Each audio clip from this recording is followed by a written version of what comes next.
Are you an early stage founder revolutionizing the future of retail? Then you're in the right place. My name is Shah, and I'm an angel investor investing at the pre-seed stage in retail tech, e-commerce, and digitally native brands. I'm also the founder of Retail X Series, an in-real-life event series based in New York to help early-stage founders think through topics like customer acquisition, sales pipelines, branding, financial modeling, fundraising, and more. In this podcast, I interview founders and investors who've spoken at Retail X Series events in the past, and we dig deep into the tactics around key topics that early-stage founders want to hear about. Welcome to the Retail X podcast.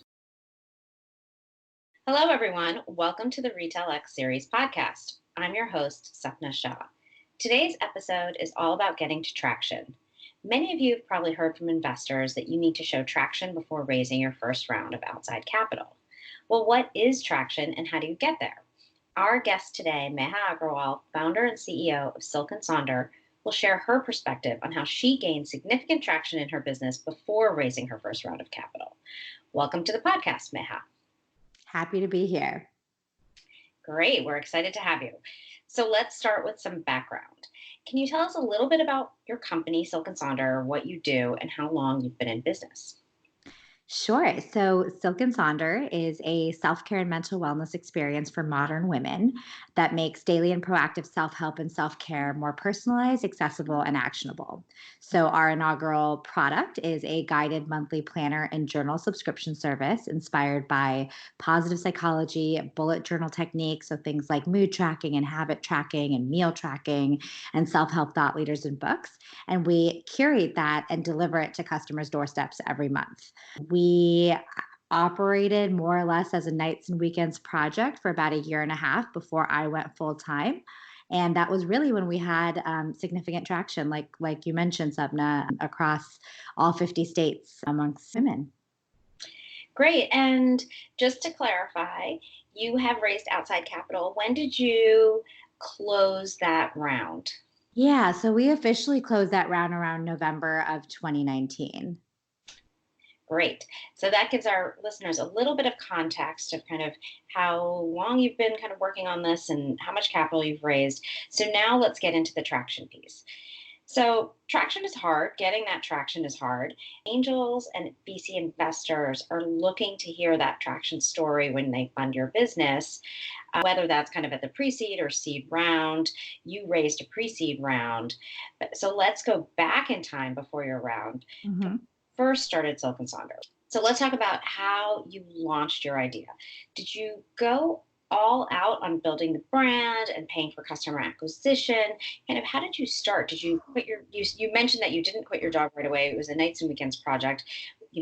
How long did it take before you actually started really putting all your effort into Sonder when you really knew things were working? Yeah, that's a good question. So, no, I didn't quit my job right away. And so, what I ended up doing was giving myself about 2 weeks to create a prototype, talk to a ton of users, potential users. So, not just friends, but friends of friends, acquaintances on this, from my network professionally and personally, and take that feedback, iterate, and then create a product that I could actually sell. So, that process itself took about 2 weeks from idea to actual product that I could sell online. I did the funny thing that software engineers tend to do. I coded up a website, integrated it with Stripe, and decided that I would only give this idea or side project the attention if we actually made a sale from it. And so we ended up getting a first sale after about 2.5 weeks, first non-friend sale. And so that to me was kind of the initial proof point, but we did need to get some traction in order for me to put all my eggs in this basket. And so that took, I would say, around somewhere in the ballpark of 4 to 6 months. It started out with maybe 20 to 50 customers per month. And then we saw this big increase because a couple of early customers started blogging about us. We had some folks on Instagram reach out. And so eventually, 4 to 6 months in, we saw the spike of a couple hundred. And that's that's really when I thought we had product market fit, because I actually broke even that month. And so kind of having that business pay for itself, obviously not making significant profit at that point, was enough to get me intrigued and talking to users, more profoundly to understand how to make it even more personalized for the customer. So that was a lot to unpack there, but I want to go back to something you said. You said that it took about 2.5 weeks before you had kind of your first customer. In that time, were you doing marketing? Did you kind of spend a little bit on some Facebook ads, or was it, organically through your kind of friends and family that somebody made a purchase?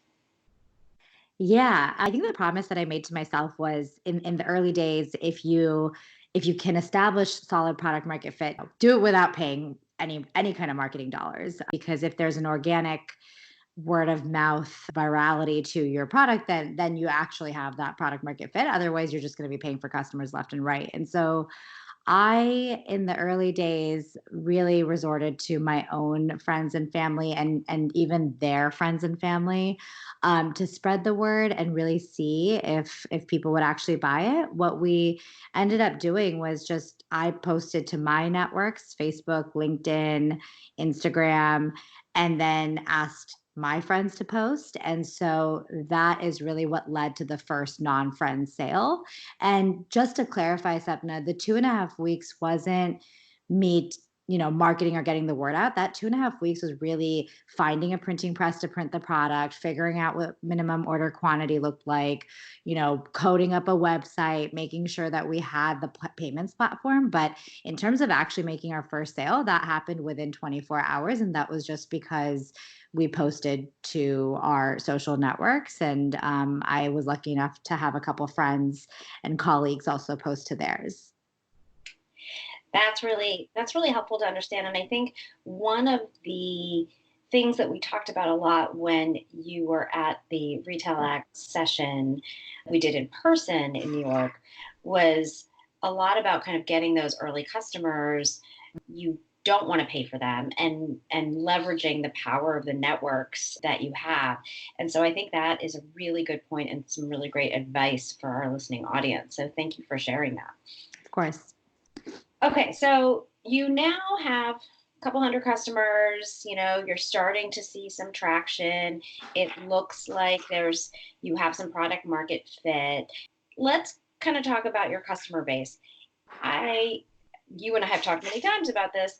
You found out some interesting things about your customer base that were different from your original hypothesis when you first launched Silk and Sonder. So could you talk a little bit more about what you learned from your customers?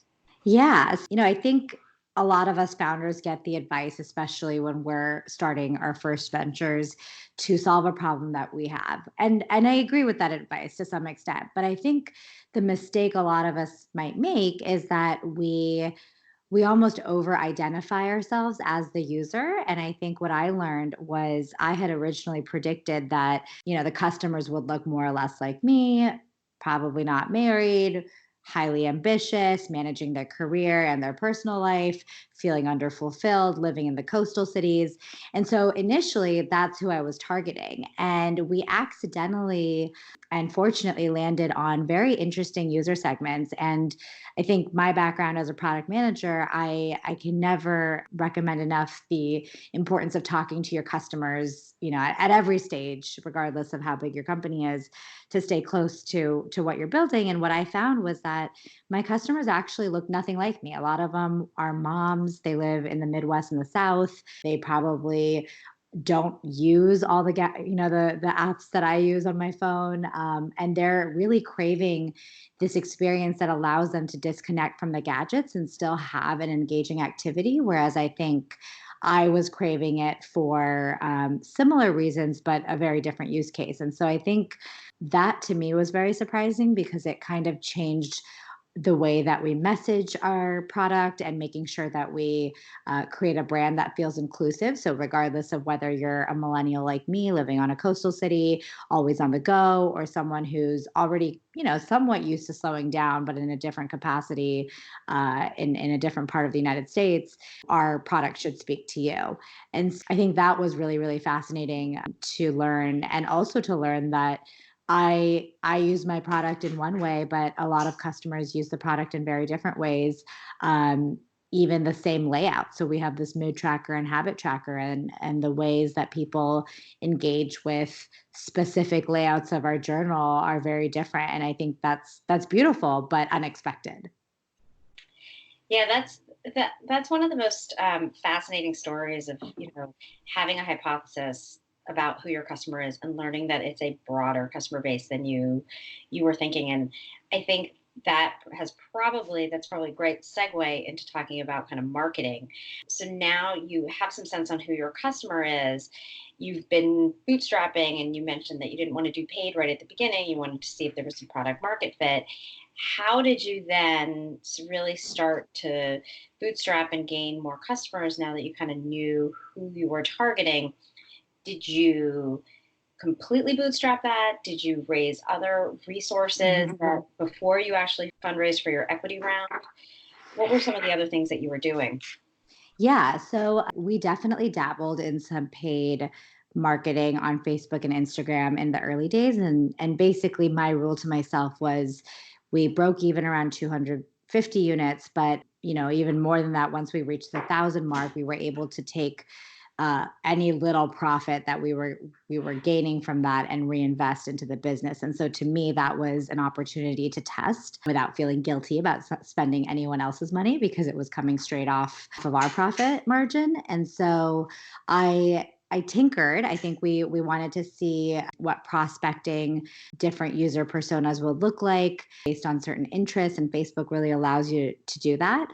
It was funny in the early days, you can't leverage the lookalike audiences or anything like that because your list is just not big enough. And so there was a lot of guessing and tinkering and involved. And so I did that. We also noticed that we had some really loyal customers with decent followings on Instagram. And so we offered them promo codes to try to incentivize them to get the word out. We also were featured in a couple articles here and there, especially my story, and that tended to convert. So I think it's really just a lot of experimenting and forgiving yourself. If something doesn't work, then it's not a big deal. You just don't need to do more of that. And then the things that do work, thinking about clever ways and cheap ways to continue growing and kind of extracting that throughout the process. So even post fundraise, I think I'm not just dumping money into random channels and hoping that things work,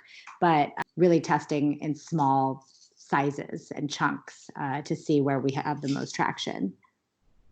Yeah, that makes a lot of sense. A lot of companies in your position look at things like Kickstarter or crowdfunding. Did you ever look at any of these as a Yes, we did. I looked at this in the very, very early days. So around that 2.5 week period that I mentioned, I essentially wanted to just get some capital injected into the business. And so Kickstarter seemed like the obvious route for that, just because at the time it felt very easy to navigate. And we'd seen some success with Passion Planner and some of these other notebook companies on Kickstarter. The mistake I made was I assumed that Kickstarter had magic algorithms to help you gain that kind of interest from their audience. But in reality, it's totally a PR play. You have to make sure that you have a lot set up to spread the word. And what we found was that we were getting better conversions on organic press, so things that like the Muse where I was featured on, those were converting versus Kickstarter, wasn't getting enough eyeballs to actually raise the money. We ended up raising the money, but I would say that was more or less a small friends and family round of us asking friends and family to buy the product. And I think it can really skew your results, Sapna, because at the end of the day, it kind of goes back to who your true customer segments are. And if you're limiting yourself to that friends and family to buy your product, specifically the way crowdfunding works, it's not really going to be accurate in terms of finding the customers that are going to stick with you forever.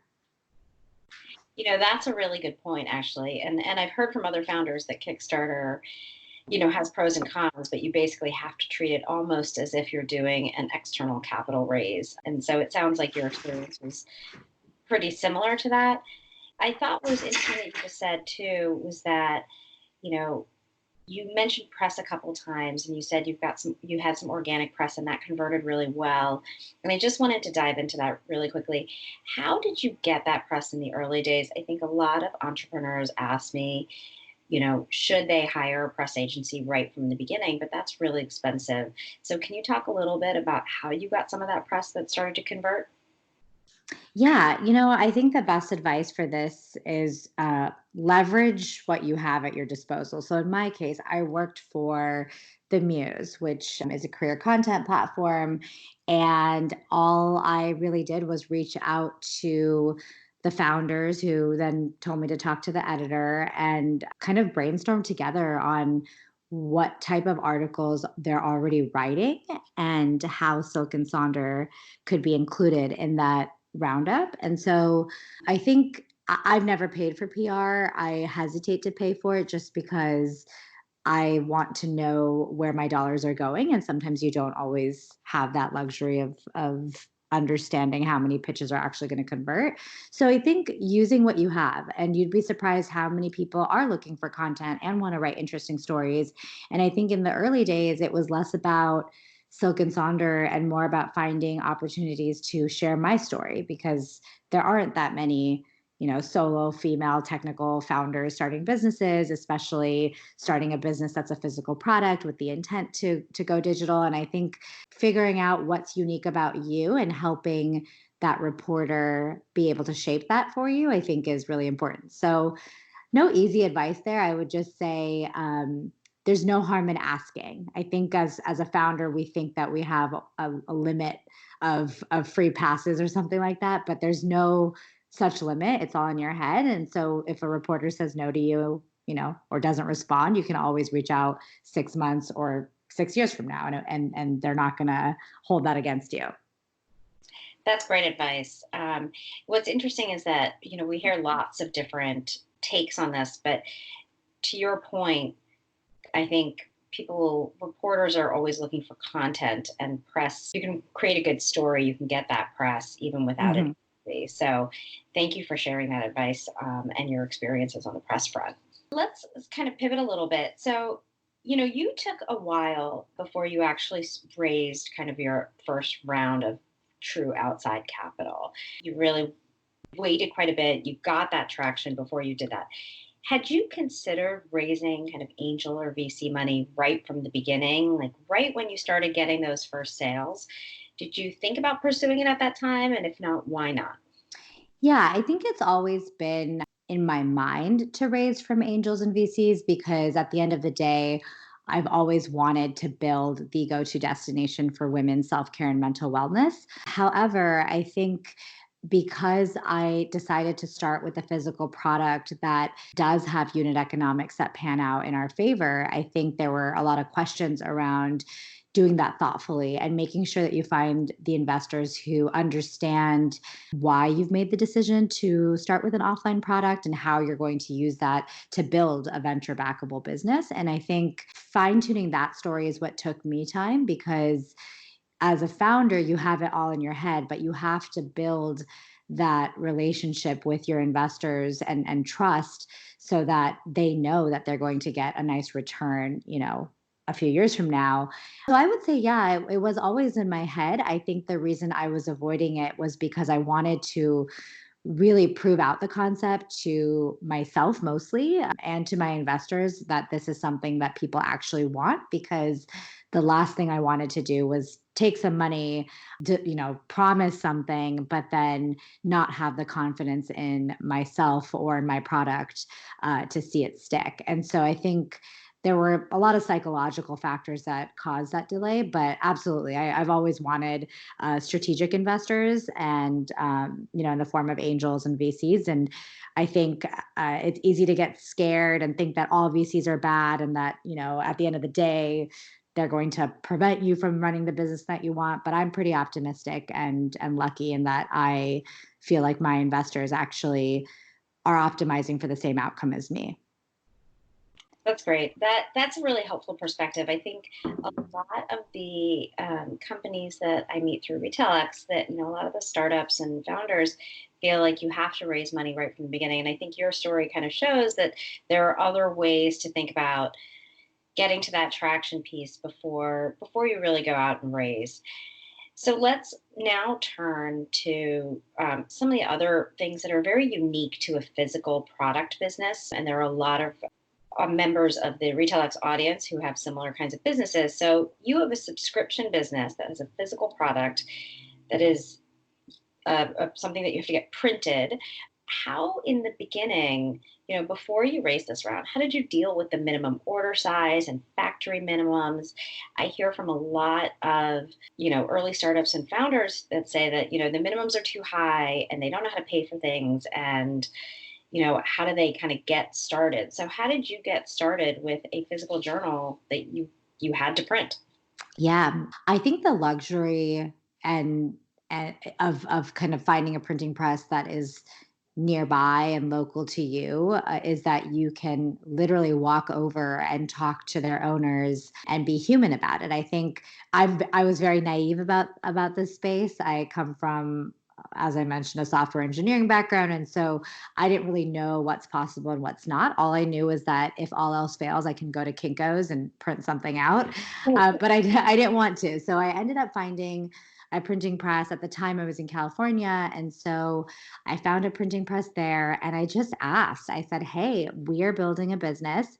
We don't have that many customers right now. However, 3 months from now, the state of affairs will look different. 6 months from now, things will look different. Years from now, it'll look different. And I want someone who can scale with me from, tens of customers to hundreds of thousands of customers to a million customers." And I think that is the story that I sold to my printing press. And that's why they've stuck with us for so long, because they themselves have witnessed the growth and get very excited about it and want to make things work. And so the minimum order question was interesting because for us, digital printing, there really is no minimum order. I think you just pay a premium for it. And so the understanding that I had with myself and my team was that, in the early days, we might have a bit of a loss. So let's get quickly to break even point. And okay, now, we can get to the next milestone because then we make $1 extra per notebook. And so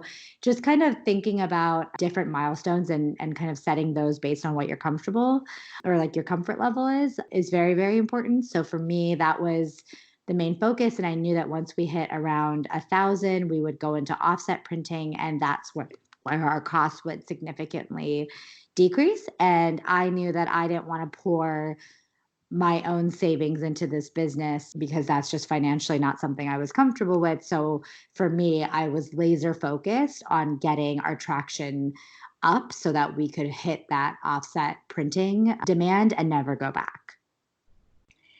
That's really interesting. And so that it sounds like secret sauce here is just being able to physically go and talk to the factory, the printing press, so whatever it is, and really kind of make a deal right from the beginning, Yeah. and not really, you maybe not worry so much about getting a no. Just to your same point about press. Ye- um, it's not, there's not a free pass kind of issue here. How have you handled kind of the logistics and operations as well? You're a solo founder, you have a very small team, and you had an even smaller team back in the beginning. You had all these notebooks and you had to ship them out, and it's a subscription business, so it's a monthly process. How was that something that you handled in those early days? Yeah, in the early days, I felt very proud because Paul Graham says do things that don't scale. And every month I felt like I was living and breathing that. And then it got to a point where, I'm pretty sure Paul Graham is going to tell you one day to figure out how to make this scale. And so for me in the early days, it was me pick, pack, shipping the orders. I had moved by this point to New York, and I would take the dollies from my apartment building and literally walk to USPS a couple of blocks down the street and then have them yell at me because there wasn't enough space in the first class package section. And so I'd have to go to another USPS. And so, yeah, I did that all. And then eventually I started to hire people. And that, came with its own pain points because I didn't want to micromanage. And then we would have delays with USPS or delays with our person shipping. And so there was a lot of pain points throughout the process. But I think what was really fascinating to me during some of those tough times was that our customers, especially the ones that had been with us the longest, had never experienced, delays from USPS or anything like that. And the trust that they had, they would write in and say, "This has never happened in my 8 months of using Silk and Sonder, so I know it's not your fault." And I think that was really humbling, but it also made me realize that people really trust us as a brand. And so we do have to put proper fulfillment processes in place. And so I think it's being nimble and just thinking month over month what you can do to make it slightly more efficient than the previous month. I think what's really, really hard is predicting inventory and accounting for excess and accounting for churn, and then also not being shy to double down on growth efforts. I think there was always this fear that, oh, if things worked out and then we're 1,000 units or 10,000 units over, we're not going to be able to deliver. But I think you'd be surprised. We've had our printing press last minute deliver a few extra notebooks because we had more demand than we expected. And we've also had situations where we've had a little excess inventory. And guess what? You can send those as free product to influencers. You can have in real life events and give those away. There's always a solution to get rid of your excess inventory when you have that kind of monthly cadence in business. That's great. That is really helpful. And it sounds like one of the things that you were really focused on here, and this is something we didn't really talk about in kind of the in-person retail X session, but was the fact that there was a lot of customer trust right from the beginning with your customers. So how did you build that trust for the person who says, "Okay, I had some shipping problems this time, but I know it's not your fault because I trust you"? How did you build that early trust in Silk and Sonder? I think in the early days, it really is about the founder and team and being authentic. I remember distinctly, when I first launched the business, I wanted to pretend like we were bigger than what we were because I thought that would be the key, ingredient to success is pretending like you're this massive brand and people would be lucky to get you. But then when I just was myself instead and kind of shared that, hey, we're really small, we're working through this issue, or we promise that next month will be, with the feedback that you provided. When I began to do that, that's really what customers became drawn to. And I think it seems obvious now, but especially when you're an early stage founder with a lot of imposter syndrome, you think that your customers want this big, amazing brand that's already ready to go. And then what you realize is you're actually building the brand alongside of them and you're making them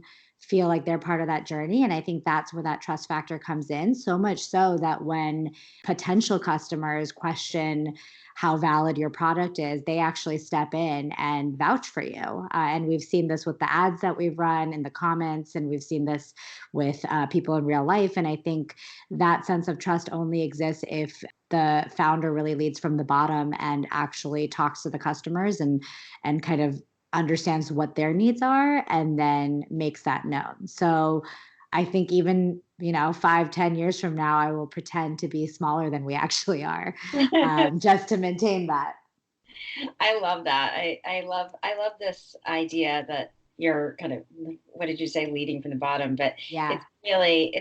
it's really important to kind of get to know your customers. And I think some of the things you've talked about already in this podcast have been about really learning who that customer is. And I think that is a critical part for getting to traction with investors as well, is really having that deep understanding of who your customer is and having them trust you. Yes.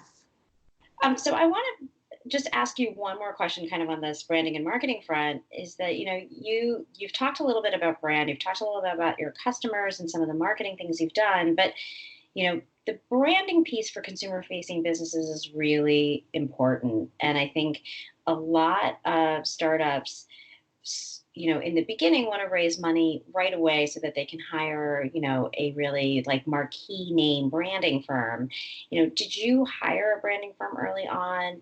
How did you handle the branding of Silk and Sonder kind of right from the beginning? Yeah, so I think I did not hire a branding firm. For me, I love branding, but I don't really know the science. I'm not trained in branding by any means.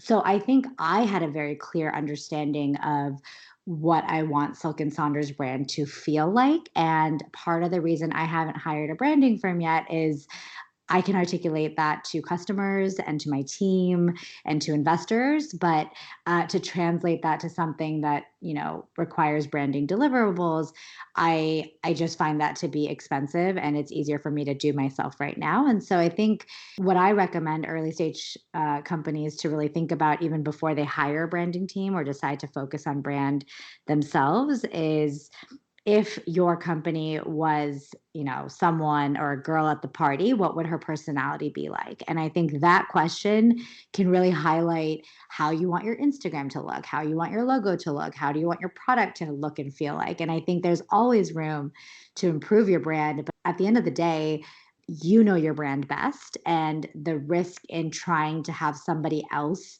dictate what that brand looks like, especially if you care about brand, is it's just it might not be worth it in the end. But that's because I like branding. If you don't like branding, if it stresses you out, if you don't understand it, then absolutely hire someone to help you figure out what that brand is for yourself. Thank you. Very helpful. I like this idea of the person at the party. um, that might be a nice way to kind of at least get the brand conversation going, whether you hire a firm or not. Okay, so we've talked a lot about the tactics and the things you actually did to get to traction. So now let's just kind of pivot a little bit and talk about how you leveraged that. So you completed your pre-seed round in November of 2019. What sort of traction at that time did investors want to see, particularly as you have a subscription business? So, obviously revenues are really important, but what were the other customer metrics that Yeah. that investors asked for? And did different investors ask for different things? Yes. So the diligence looked very different from investor to investor.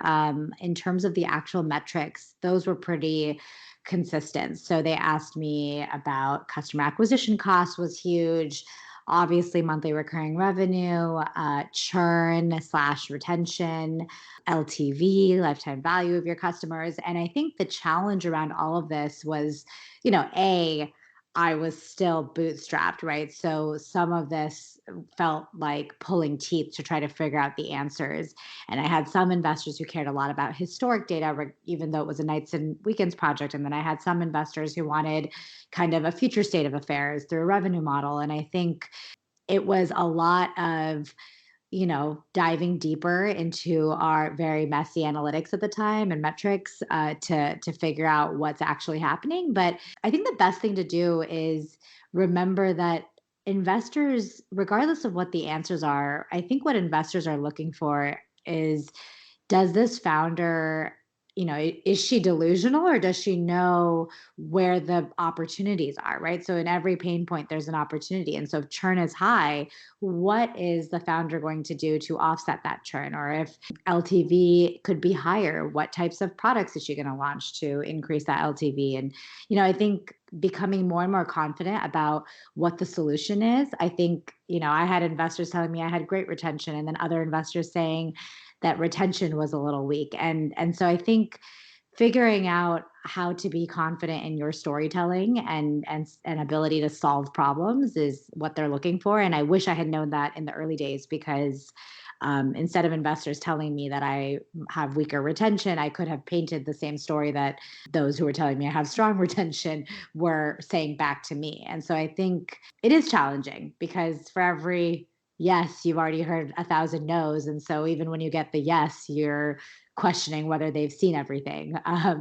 And yeah, I think there was a lot of pulling the data, historic and future, and painting that picture for investors. And you were fundraising as a solo founder, and everyone says that fundraising is a full-time job. So how did you continue to manage the business, keep showing that traction while you were having all these fundraising meetings and doing all the work to pull all these Yeah. documents together? Yeah, I mean, it definitely changed week over week, but I realized that yes, fundraising is absolutely a full-time job, but the beauty of being a founder is you don't necessarily need to report to your investors on how exactly you're spending your days. And so I found myself, in the early days feeling guilty. If I was working on anything related to the business that wasn't fundraising, I felt like a fraud.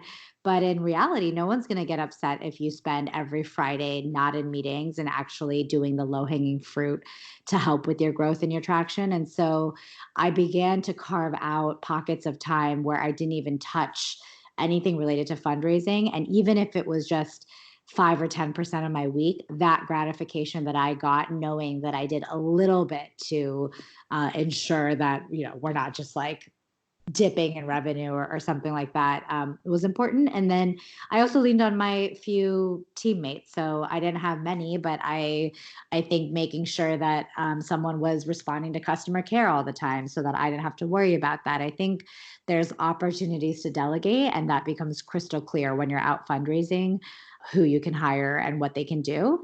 And then the other piece of advice is I remember when I got my first check in, I didn't want to use any of that money because I wanted to wait until I raised the entire amount. But you can chip away at it, and you can try little experiments, or you can turn off ads completely and talk to your customers and use that as an excuse on why your revenue hasn't skyrocketed because you're being thoughtful during that phase.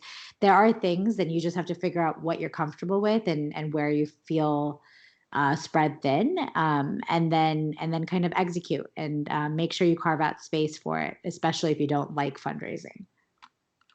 That's great advice. And I want to just end with one kind of broader question. So you've given some fundraising advice. You've definitely given some advice on some branding and PR kinds of things. But if you had one piece of advice for founders who are looking to raise their kind of first outside round, what would that one piece of advice be?